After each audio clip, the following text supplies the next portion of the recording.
नमस्कार दोस्तों, आपके अपने YouTube channel target with agri Adda पर एक बार फिर से हार्दिक स्वागत है।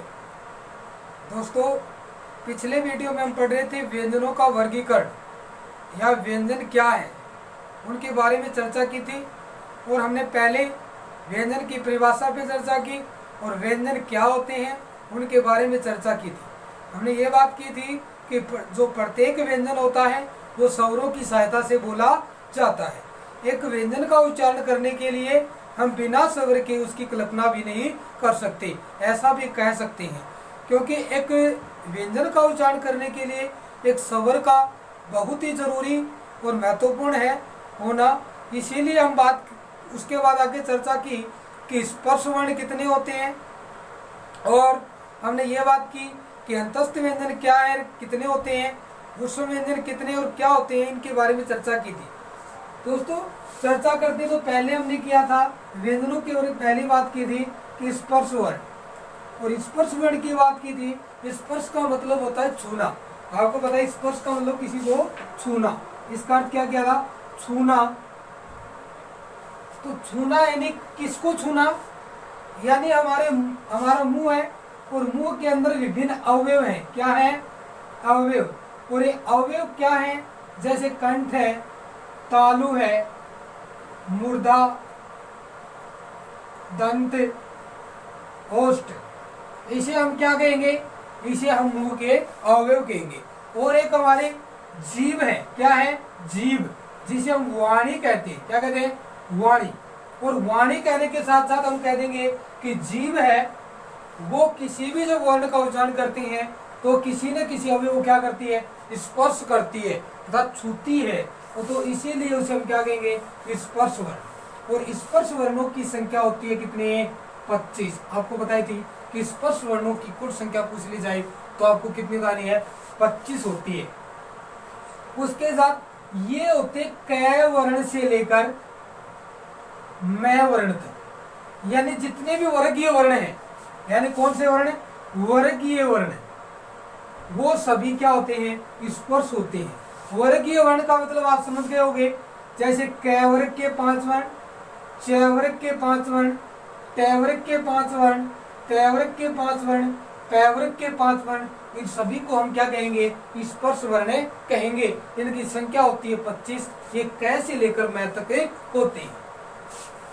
उसके बाद हमने पढ़ा था नंबर 2, अंतस्थ वर्ण या व्यंजन। मैंने बताया था अंतस्थ। अंतस्थ का मतलब होता है ठीक बीच में। क्या होता है? ठीक बीच में। क्या है ठीक बीच में? यानी हम कह सकते हैं कुछ व्यंजन ऐसे हैं जो स्वरों के जैसे उच्चित होते प्रतीत होते हैं।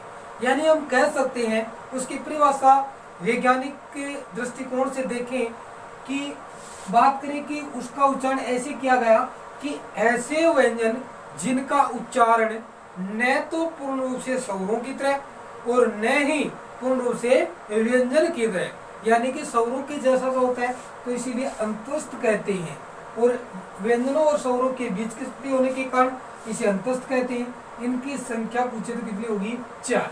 ये वर्ण कौन से होंगे? य, र, ल और व। आप समझ गए होंगे। उसके बाद हमने 3 नंबर बात की थी ऊष्म वर्ण। कौन से वर्ण? ऊष्म वर्ण। ऊष्म का मतलब होता है गर्म वायु। क्या होता है? गर्म वायु या हवा। यानी कि किसी भी वर्ण का उच्चारण तो करते हैं, स्पर्श हो केवल तो वो स्पर्श हो जाएंगे, और नए स्वरों में आए, नए व्यंजनों में आए तो बीच की स्थिति अंतस्थ हो गया। लेकिन कुछ क्या होते हैं, स्पर्श होने के बाद हवा है वो क्या करती है? संघर्ष करती है। क्या करती है? संघर्ष करती है। संघर्ष होने के साथ साथ क्या हो जाता है? घर्षण होता है।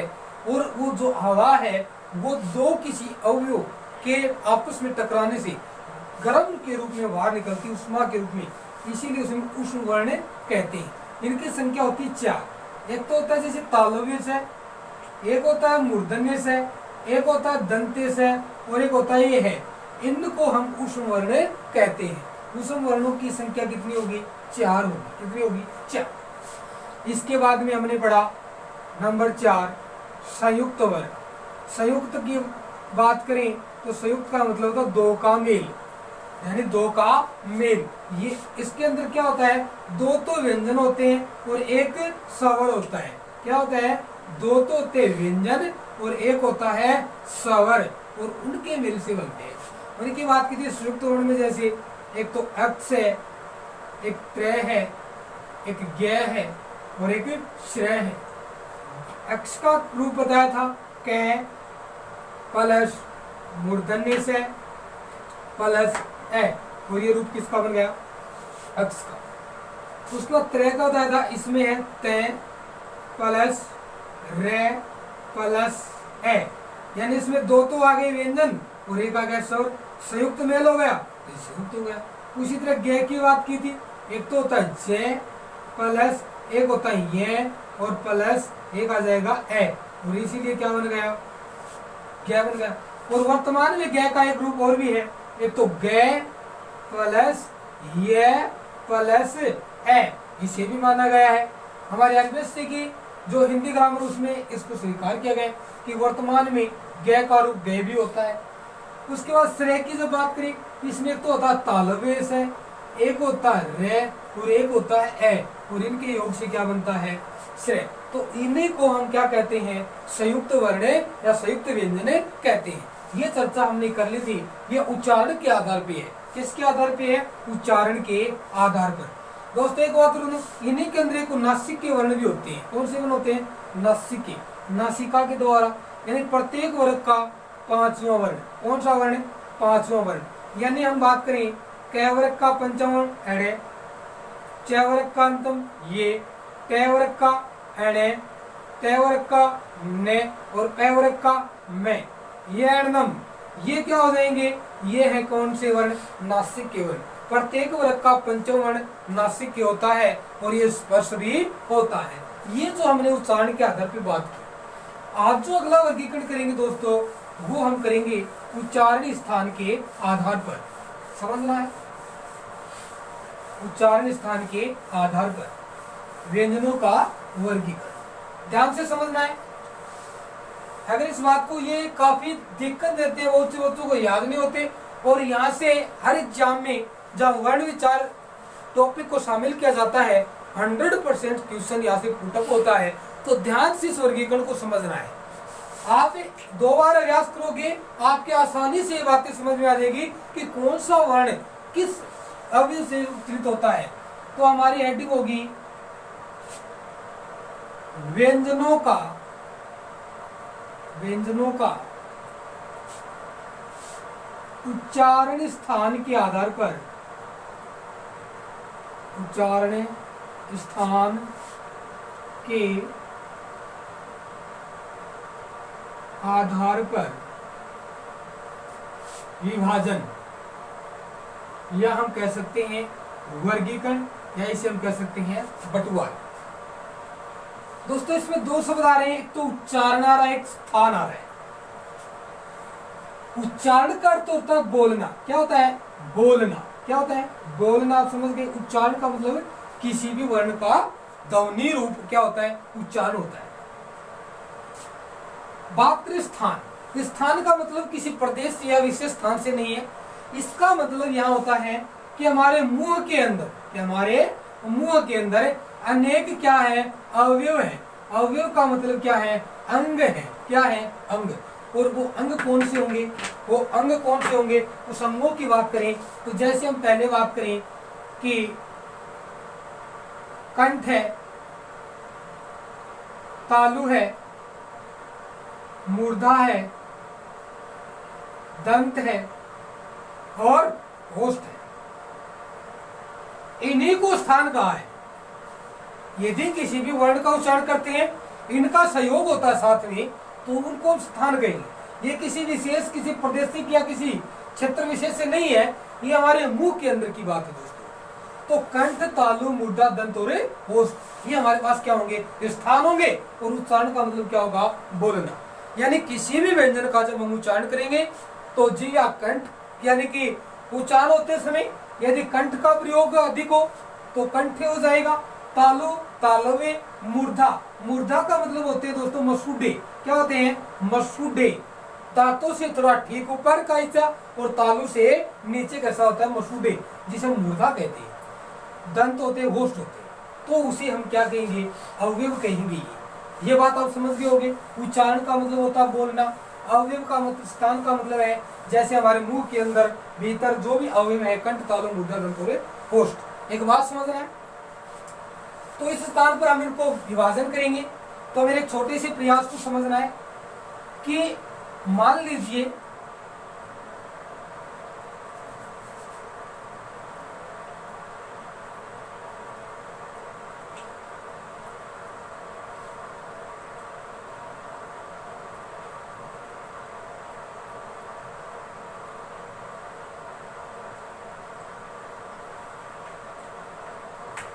समझाने की कोशिश करेंगे आपको कि आप समझ जाओगे इस बात को। इस बात को समझोगे कि एक वर्गीकरण जो किया गया है व्यंजनों का, इस बात को हम समझेंगे कि कोई भी मनुष्य के अंदर, मनुष्य के मन में कोई भी विचार होता है तो दोस्तों वो कहाँ आता है? हृदय के अंदर। जब तक वो यहाँ है तो वो क्या है? भाषा की अध्वन्यात्मक इकाई है, अर्थात जिसमें ध्वनि नहीं होती। कोई भी विचार यहाँ होता है और जब वो बोलने का प्रयास करता है तो सर्वप्रथम कोई बात कहाँ आती है? कंठ में। कहाँ आती है? कंठ। और कंठ के बाद जो विचार ध्वनित उच्चरित होता है तो यहाँ से मनुष्य के मन से निकलेगा कंठ, और कंठ के बाद में आता है यहाँ पर तालु। जो ये हिस्सा यहाँ से यहाँ होगा ना, इसे हम कहेंगे तालु। क्या कहेंगे? तालु। और बात करें दोस्तों, यहाँ जो ही तालु खत्म होता है और यहाँ होते हैं दांत यानी मसूडे। क्या होते हैं? मसूडे। और मसूडे को कहते हैं मूर्धा। क्या कहते हैं? मूर्धा।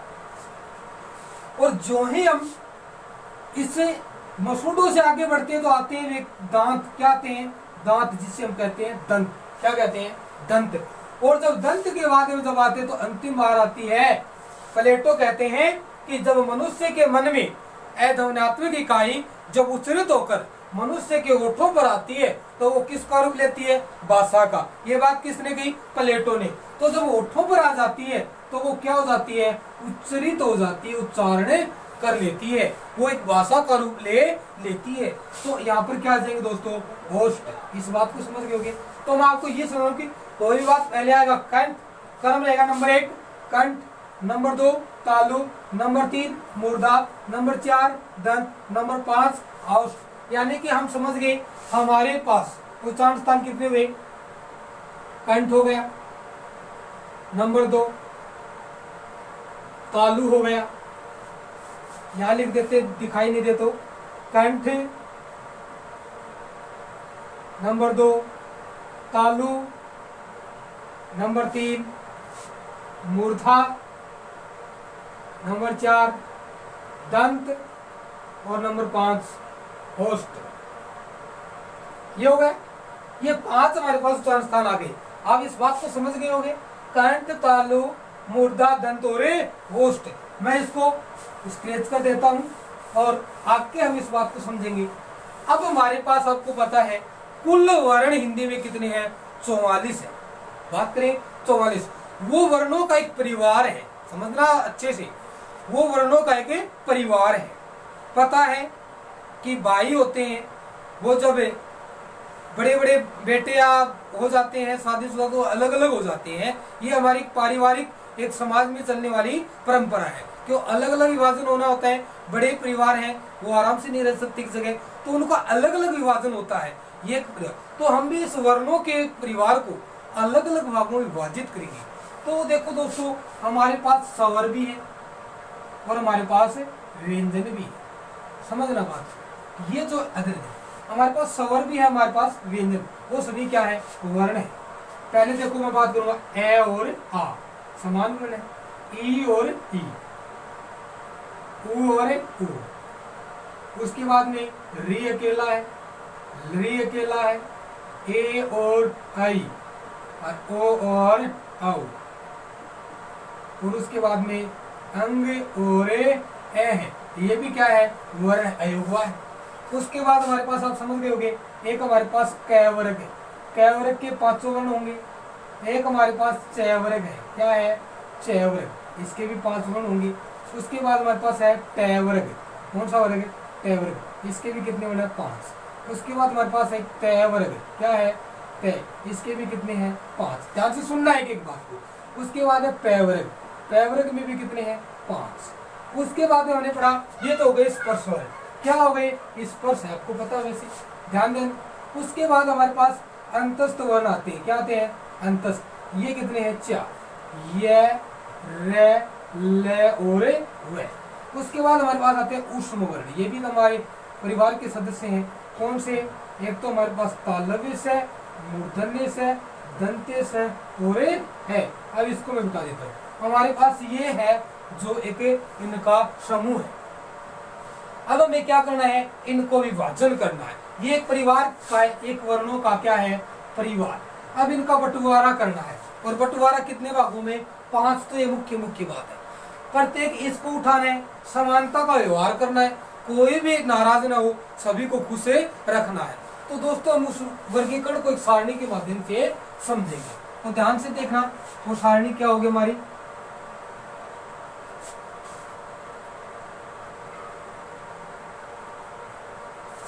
इस वर्गीकरण को समझ जाओगे कि वर्णों में कहीं भी आपको दिक्कत नहीं आने वाली है, कहीं भी आपको दिक्कत नहीं आएगी। तो ध्यान से देखना, जितना हो उसके अच्छे से समझेंगे हम इस बात को।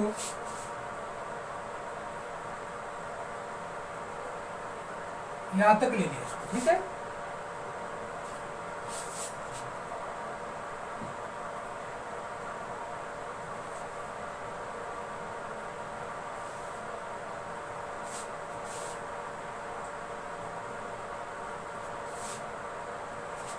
यहां लिख देंगे क्रम संख्या,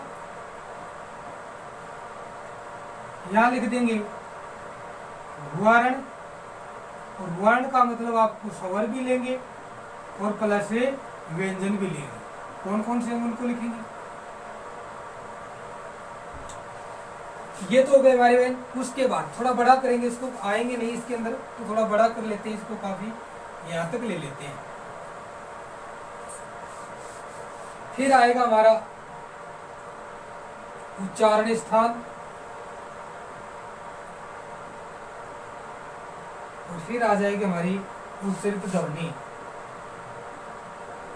उच्चरित ध्वनि, ये हमारे पास एक सारणी हमने बना ली। अब देखो क्या करना है कि इनका विभाजन करना है। तो नंबर 1, हमने जब किसी भी ध्वनि को बोलने का प्रयास किया तो फेफड़ों से हवा कहाँ आई? कंठ में। और नंबर 1 कंठ, तो यहाँ क्या लिख देंगे? यहाँ लिख देंगे कंठ। क्या लिखेंगे?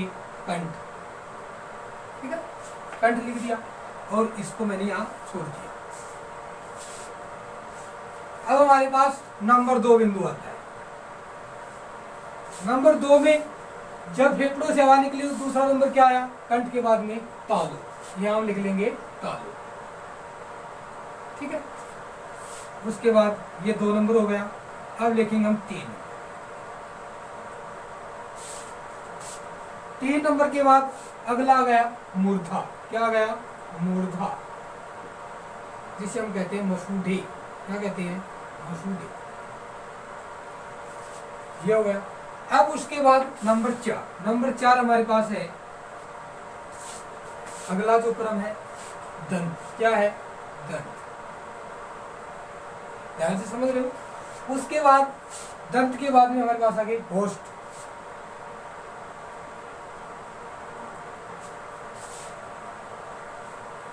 ये हमारा वर्गीकरण नंबर 5 है। यहाँ लिख दिया हमने 5।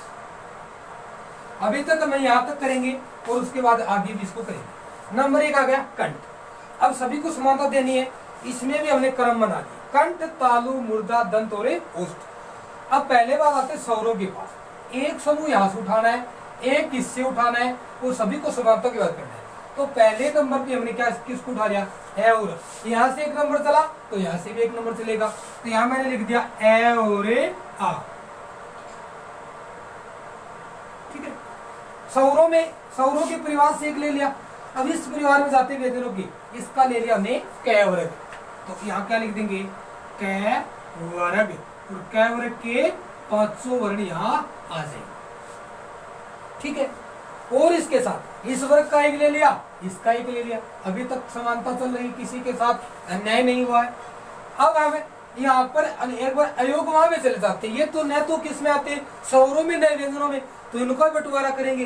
तो पहले हम इसको दो बिंदु उसको विसर्ग को ले लेते हैं यहाँ से। तो एक क्या लिख देंगे यहाँ पर विसर्ग, क्या लिखेंगे, विसर्ग लिख दिया हमने। और एक यहाँ पर एक बार लिख लो है वर्ण, है को भी लिखेंगे एक बार, है का भी उच्चारण यहाँ होता है और है का एक अलग से भी करेंगे। तो हमने ए आ क वर्ग और विसर्ग और है का उच्चारण स्थान क्या होता है, कंठ। एक एक से उठाया कंठ और ध्वनि क्या कहलाएगी, कंठे, ध्वनि क्या कहलाएगी, कंठे। अब उसी क्रम में नंबर 2 हमने एक यहाँ से उठा लिया, यहाँ से इसको प्लेस कर दिया। अब नंबर 2 चलते ई के पास, तो यहाँ ले लेंगे हम ई और ई, ई और ले लिया। तो कै वर्ग के बाद कौन सा वर्ग आएगा, च वर्ग, तो यहाँ लिख लिया च वर्ग, और च वर्ग के 5 वर्ण यहाँ होंगे। और उसके बाद अब आती है दिक्कत कि अभी तक तो हमने समानता का, लेकिन जो अंतस्थ वर्ण थे और जो उस वर्ण थे, ये बोले कि हमारे साथ अन्याय हो रहा है, कि हम भी तो बैठे हैं, तो ये बोले कि आ जाओ तुम भी चुपचाप एक एक आ जाओ। तो क्या कर लिया हमने, एक तो ले लिया ये को और एक ले लिया से को। अब एक एक इनसे उठाना है, तो यहाँ पर ले लिया ये और तालव्य से, इसीलिए मैं इसे तालव्य बोल रहा था, ये कि तालव्य वर्ण है। हमने ये और से अभी तक चल रहा है, हमने च वर्ग को ले लिया, एक एक इनसे ले लिया। अब बात करेंगे तो इसे ई ए च वर्ग ये और सही से कहते तालु, और ध्वनि क्या कहलाएगी, तालव्य, क्या कहलाएगी, तालव्य। उसके बाद हम बात करें अगला जो क्रम है उ और ये ले लिया उ, लेकिन इनको एक बार छोड़ना है, क्योंकि जब उ और उ का उच्चारण करते हैं तो ओठों पर ज्यादा प्रभाव पड़ रहा है, तो इसको छोड़ देंगे। तो अगला क्रम लेंगे री, तो क्या आ जाएगी यहाँ पर री, और री और व्यंजनों में कौन सा वर्ग आएगा, टे वर्ग। तो यहाँ क्या लिख देंगे, टे वर्ग, क्या लिख दिया, टे वर्ग। और टे वर्ग के कितने वर्ण आएंगे, 5। यहाँ टे वर्ग को ले लिया। अब इनमें भी एक अंतस्थ लेना है कुसुम से, यहाँ से ले लिया रे और यहाँ से ले लिया मूर्धन्य से। तो यहाँ क्या लिख दिया, रे और से, कोई दिक्कत नहीं है, आराम से चल रहा है सब कुछ। उसके बाद ये ध्वनि री टे वर्ग रे और से का उच्चारण क्या बोलेगी, मूर्धा, और ध्वनि क्या कहलाएगी, मूर्धन्य, क्या कहलाएगी, मूर्धन्य। अब उसी क्रम में आगे बढ़ते हैं। अगला एक बार ऊ को छोड़ दिया, अब आ गई ली, क्या आ गया, ली। तो ली को क्या लिख देंगे, यहाँ लिख देंगे। इसके साथ पहले टे वर्ग लिया, तो अब कौन सा वर्ग आएगा, टे वर्ग। तो हम यहाँ लिख देंगे टे वर्ग, क्या लिखेंगे, टे वर्ग। और टे वर्ग के कितने वर्ण, 5 वर्ण। हमने एक और किया फैसला कि एक लेना अंतस्थ से और एक लेना है उसम से। तो यहाँ क्या ले लेंगे, ले और से। अब जो हमारी अगला जो बिंदु आता है वो आता है होस्ट का। किसका आता है, होस्ट का। ऊ को छोड़ा था, अब ऊ और ऊ को और लेंगे। तो यहाँ क्या आ जाएगा, ऊ और ऊ दोनों आ जाएंगे। और इसके साथ अगला जो वर्ग कौन सा है, पै वर्ग। तो इसको उठा लेंगे, यहाँ से क्या लिख देंगे, पै वर्ग। हमने लिख दिया पै वर्ग, और पै वर्ग के 5 वर्ण आ जाएंगे। उसी क्रम में अभी तक हमने किया कि ऊ पै वर्ग, इनका उच्चारण क्या होगा, होस्ट। तो ध्वनि क्या कहलाएगी, होस्ट, क्या कहलाएगी, होस्ट। ये क्या कहलाएगी, दंते, क्या कहलाएगी, दंते। अब हमने देखो एक आ को ले लिया, ई को ले लिया, ऊ को ले लिया, री को ले लिया, ठीक है। कै वर्ग को ले लिया, चे को ले लिया, टे को ले लिया, ते को और पे को ले लिया। ये रे से को ले लिया और हमारे पास बच गया वे बच गया, और है को एक बार तो ले भी लिया यहाँ पे, लेकिन एक बार और लेंगे। है का होता है यानी कंठ भी होता है, लेकिन एक और भी होता है, वो भी मैं बताऊंगा आपको। तो अब के बाद ये बच गई। अब बच्चे हैं ये भी ले लिया, अब हमारे पास ये वर्ण बचे। अब हम नंबर 6 की बात करेंगे। 6 नंबर हमारे पास है, सौरों में क्रम चल रहा था ए और आई का। तो वर्ण आएगा ए और आई, नंबर 6। मैंने जब आपको दीर्घ स्वर पढ़ाए थे तो उसे एक बात बताई थी कि ए बनता है किससे, ए प्लस ई, और आई बनता है ए प्लस ए, ये तो बताया था। अब देखो इसमें दो दो वर्ण है, अब एक है और एक इसमें ई है। अब ए का उच्चारण स्थान क्या है, कंठ, क्या है कंठ, और ई का उच्चारण स्थान क्या है, तालु, तो दोनों का मिला रूप क्या हुआ, कंठ तालु। तो ए आई का उच्चारण स्थान क्या होगा, कंठ तालु, और ध्वनि क्या कहलाएगी, कंठ तालव्य, ध्वनि क्या कहलाएगी, कंठ तालव्य। क्यों, क्योंकि ए में ए है ई है, ए का उच्चारण स्थान कंठ और ई का उच्चारण स्थान तालु, और दोनों का मिला रूप क्या हुआ, उसी रूप में ए और ए का कंठ तालु होता है, इसका भी क्या हुआ, कंठ तालु। समझ गए बात को। अब ये भी हमारे पास आ गई। अब आ गई ओ और औ।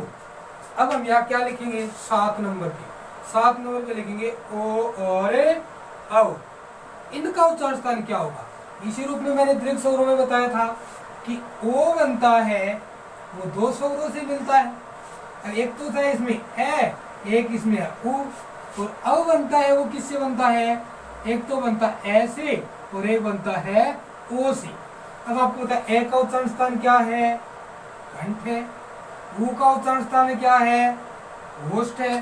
तो अगली तो हमने क्या बनी, कंठ और प्लस ओष्ठ, क्या बनी, कंठोष्ठ, क्या बनी, कंठोष्ठ। ध्वनि क्या कहलाएगी, कंठोष्ठ या कंठोष्ठ, समझ गई, कंठोष्ठ या कंठोष्ठ। अब उसके बाद हम आगे चलते हैं। अब हमारे पास क्या बच गया, अब बच गया वह वर्ण। कौन सा वर्ण बचा हुआ है, है वर्ण बचा हुआ है, एक अनुस्वार बचा हुआ है। नंबर 8 हमारे पास वर्ण बचा हुआ है, सॉरी वह। अब वह का लेंगे, वह का लिख देंगे यहाँ पे वह, और वह का उधर वकार से दंतोष्टम, किससे होगा, दंतोष्ट। वह का उच्चारण स्थान क्या होगा, दंतोष्ट, और ध्वनि भी क्या होगी, दंतोष्ट। समझ में आई। उसके 8 नंबर हमारे पास वह भी आ लिया और ओ भी आ लिया। अब हमारे पास कौन कौन से वर्ण बचे हैं, एक तो बचा है अनुस्वार और एक बचा है एक बार तो आ लिया, एक और तो कंठ भी होता है, लेकिन एक और बताएंगे। अब नंबर 9 नंबर हमारे पास ध्वनि होगी, वो आएगी किसकी, अनुस्वार की। नंबर 9 क्या आ गया, अनुस्वार। अनुस्वार का प्रयोग मैंने कहा था, अनुस्वार हमेशा नासिका से बोला जाता है। किससे बोला जाता है, नासिका से। तो इसका क्या आ जाएगा, नासिका, और ध्वनि क्या हो जाएगी, नासिकी। यानी कि अनुस्वार का प्रयोग किससे होगा, हमेशा नासिका से, और ध्वनि क्या होगी, नासिकी। उसके बाद करें अनुस्वार के साथ, अनुस्वार के साथ प्रत्येक वर्ग का पंचम वर्ण, एड़े ये अण न और मैं, अड़े ये अण न और मैं, इनका भी क्या हो जाएगा, नासिका से हो जाएगा। अब हमारे पास एक बचा है, ए का उच्चारण स्थान कंठ भी होता है, उसके साथ इसका नया एक नाम और है अल्ली जिह्वा। क्या नाम है, अल्ली जिह्वा। इसका नाम क्या है, अल्ली जिह्वा। अल्ली जिह्वा का मतलब होता है स्वर यंत्र। क्या होता है, स्वर यंत्र। और स्वर यंत्र का मतलब क्या होता है, कंठ। यानी जहां से स्वर बोला जाए, अर्थात जो हमारा ये जो स्वर यंत्र है, इसे हम कहते हैं कंठ। और इसका इसीलिए नया नाम क्या है, अल्ली जिह्वा। यदि ऑप्शन में कंठ भी मिले, अल्ली जिह्वा मिले कि ए का उच्चारण स्थान है, तो अल्ली जिह्वा दे रखा है तो हमें अल्ली जिह्वा करना है। और यदि अल्ली जिह्वा नहीं है, कंठ है, तो हमें कंठ करना है। स्वर यंत्र दे रखा है तो स्वर यंत्र करना है, और इसका अर्थ क्या होता है, कंठ। तो दोस्तों हमने बोला, और दूसरी बात, जो पंचम वर्ण होते हैं प्रत्येक वर्ग के, इनके उच्चारण स्थान 2-2 है। एक तो अपने वर्ग के साथ और एक नासिका के साथ। क्योंकि कै वर्ग के 5 उड़ाएंगे तो अड़े यहाँ भी आएगा, ये यहाँ भी आएगा, अणे यहाँ भी आएगा, ने यहाँ भी आएगा, और मैं यहाँ भी आएगा, और मैं नासिका में भी आएगा। इसीलिए प्रत्येक वर्ग के पंचम वर्ण के उच्चारण स्थान दो दो है, एक तो अपने वर्ग के साथ और एक नासिका के साथ। सबसे बड़ी बात यह है कि ए के उच्चारण स्थान भी दो हैं। ए का उच्चारण स्थान एक तो कंठ से होता है और एक होता है अल्ले जिव्या, और अल्ले जिव्या का मतलब होता है स्वर यंत्र, और स्वर यंत्र हमारा कंठ होता है। इसीलिए ए का उच्चारण स्थान क्या है, दो है। तो दोस्तों हमने पढ़ा ये स्वरों का वर्गीकरण। तो ए आ कै वर्ग विसर्ग का उच्चारण स्थान क्या होगा, कंठ होगा। ई और ई छह वर्ग, ये और तालु में से बोलेंगे आज के बाद इसे, तो ये क्या होगे, तालु होगी। उसके बाद री स्वर कै वर्ग के पांचों वर्ण, रे और इसे बोलेंगे मूर्धन्य से। कौन सा से है ये, मूर्धन्य, इसकी ध्वनि क्या होगी, मूर्धा। उसके बाद होता है लरी, उसके बाद में तय वर्ग, ले और ये से कौन सा होगा आज, दंते से। कौन सा, दंते से, इसमें आ जाएगा। उसके बाद ऊ और ऊ तय वर्ग का उच्चारण हो जाएगा ओठ, और उसके बाद में ए और ऐ इसका हो जाएगा कंठ तालु, ओ और औ इसका हो जाएगा कंठोष्ठ, वह का हो जाएगा दंतोष्ठ, और अनुस्वार और प्रत्येक वर्ग का पंचम वर्ण क्या होगा, नासिका। दोस्तों हमने उच्चारण स्थान के आधार पर व्यंजनों का या वर्णों का वर्गीकरण पढ़ा है। इसमें हमने एक रूप दिया है, आपके बात समझ में आएगी तो वीडियो को लाइक करें, शेयर करें एंड सब्सक्राइब करें। और इसी रूप में एक दो बार यदि आप अभ्यास करोगे, इस व्यंजनों के परिवार का विभाजन करोगे, अवश्य आप सीख जाओगे। दोस्तों हमारे पास सूत्र भी है संस्कृत में, लेकिन आप उससे इसे याद नहीं कर सकते, वो आपके लिए कठिन हो गए। एकु है विसर्जनिया नाम कंठ है, नाम तालु, लिरितुलसा नाम दंत है, ऐसे आ जाएंगे, आप ऐसे याद नहीं कर सकते। तो इसीलिए आपको ये रूप दिया है, तो आप एक दो बार इसे करोगे तो आपकी ये समझ में आएगा। All the best, thank you.